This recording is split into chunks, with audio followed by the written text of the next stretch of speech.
Quinn Bachman is an outreach director of community service and has been writing and speaking on peak oil since 2003. She serves as Master of Ceremonies for the U.S. Conference on Peak Oil and Community Solutions in Yellow Springs, Ohio. Her articles on peak oil appeared in the media. She co-wrote and co-produced the documentary, The Power of Community, How Cuba Survived Peak Oil. She earned a degree in diplomacy and foreign affairs from Miami University and studied abroad in the University of Havana in Cuba. And I'll also have to thank her for helping me MC last night. So please welcome Quinn Bachman.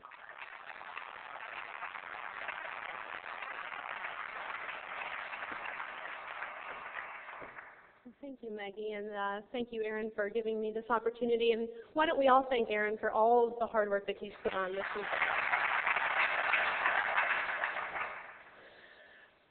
5 years ago, when I first started giving peak oil presentations, my message and me could be more easily ignored. But times have changed, and the disconnect that people were able to maintain between their daily lives and our dangerous and destructive fossil fuel dependence, that disconnect could be much more easily maintained. And that illusion has disappeared. The axiom that may you live in interesting times is perhaps an understatement. We've heard a lot about the problems that we're seeing manifest in skyrocketing oil and food prices, of course the collapse of the global financial system, bad news about soil depletion, deforestation, climate change, catastrophic climate change. Each day these get worse, and I think it's clear that our fossil fuel dependence is literally coming home to roost. And as the situation has deteriorated, and as Pat mentioned earlier, I don't think that we can be focused on just being sustainable. We have to be survivable, that we have to first survive these tremendous threats we're facing, from the geological threats of peak oil to the geopolitical threats before us. And beyond that crisis situation, though, it's not just enough to survive. We actually need to be creating a planet that we want to live on, and a society and a civilization that we want to live in. And that's what I meant in the title of Thriving in Community. And I think we need to be aware that as we were here this weekend talking about some solutions, that other solutions were being talked about and proposed and developed and implemented to solve these same problems of peak oil and climate change. From things like tar sands, coal to liquids, hydrogen and electric vehicles, to genetic engineering, climate modification, are just a few of the options. But what kind of world would we create with these solutions is a really important question we need to ask. Are we implementing solutions that are maintaining our extractive industrial society, which would continue, of course, to exploit the Earth's natural resources and exploit the developed world? And instead, what kinds of solutions not only address peak oil and climate change, but create a society that's more equitable and that's ecologically regenerative instead of destructive? And those are the solutions that I'm interested in. Those are the ones we are focusing on. But let's be clear that there are other solutions, and that we need to make our solutions more beneficial from many different perspectives. And Community Solutions talks about two as the most important: curtailment and community, which you heard about from Pat as our Plan C.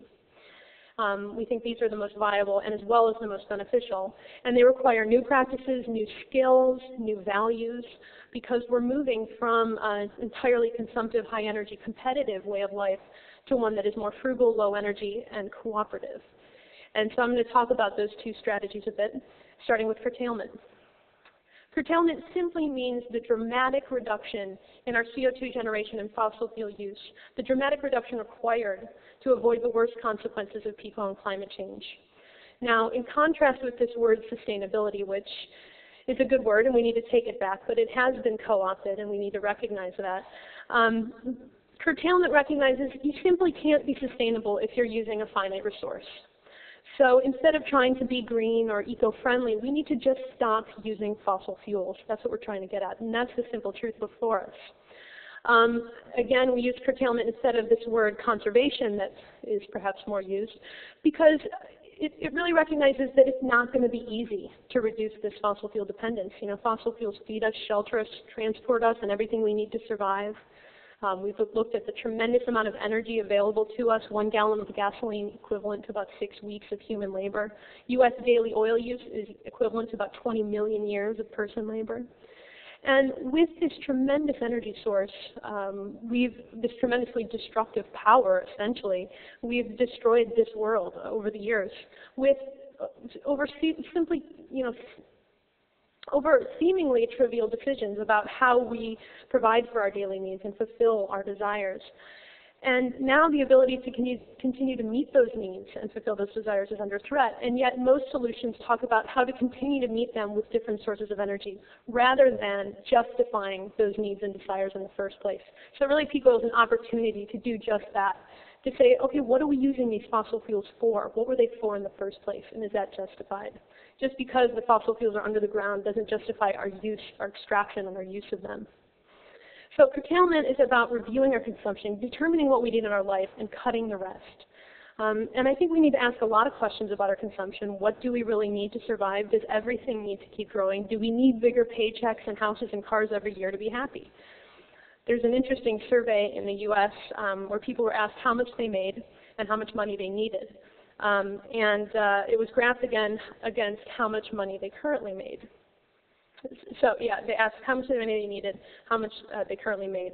And the amount people said that they needed was always just a few thousand ahead of how much they actually made. So whenever they reached that amount, it would go up a little bit more. So it's a treadmill. You could never achieve the amount of money that you say you needed. And so I think we need to look at this concept of sufficiency and really determining what is sufficient, what is enough in our lives, and not continually growing. Because of course we cannot grow indefinitely on a finite planet. How far to curtail? Pat talked about this need to go from 20 tons of CO2 per person per year to 1 ton of CO2. And that is a 90 to 95% cut, 4 to 5% per year, and that's not going to be easy, and that's not going to be accomplished by just changing our light bulbs, but a deep and ongoing transformation in the way that we live. And so how do we make the changes? That's what I want to focus on for a big chunk of my talk. Well, let's assume for the moment there's 2 options for change. We can change by necessity or by choice. Now, many people are saying that the peak in fossil fuel production and the high prices that we're seeing and perhaps occasional shortages will simply force us to use less oil. I often hear at conferences such as these, well, people only change when they have to. And that's really what's going to do it. And, you know, we even at Community Solutions use examples such as Cuba, who made a huge change out of necessity when the Soviet Union collapsed and cut off their oil shipments. Cubans, of course, converting their agriculture to 90% organic, creating organic gardens, urban gardens, decentralizing their energy use, developing shared transportation. Then there's the example of the oil embargo in the 70s in the US, which led to many great conservation measures, lowered speed limits, higher fuel economy standards, and that was also by necessity. So I guess one option is to wait for things to get worse. But unfortunately, waiting for things to get worse is a luxury that only we, as middle and upper class Americans, can afford. I really like Richard's statement that the future is here, it's just not spread around evenly enough yet. I think others that are living closer to life's edge in the global south and even here in the US, they don't have that luxury to wait for things to get worse, for things to change. And really by us not changing, by the affluent not changing while the need is for other people, we're actually making it much more difficult for them to change as we maintain the system. And sure, they can make individual changes, but again, when it comes to the need of collective action, for example, for anything from the need for local staple crops or the need to develop communities that you can actually walk and take mass transit in, we're actually keep making it much more difficult for those people to live differently. And so the other option for change is out of choice, and I think that's what brought us all to this meeting.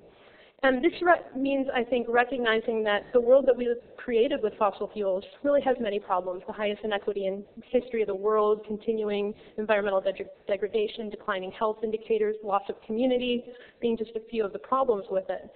And I think it's also based upon the notion that we can create something better. So it's a choice, and it's also not just talking about the drawbacks of the fossil fuel paradigm, it's talking about the benefits of its alternative. And there's kind of a subtle but important difference between necessity and choice that I want to talk about for a little bit. You know, it's kind of the difference between telling somebody that they have to change and encouraging them to want to change.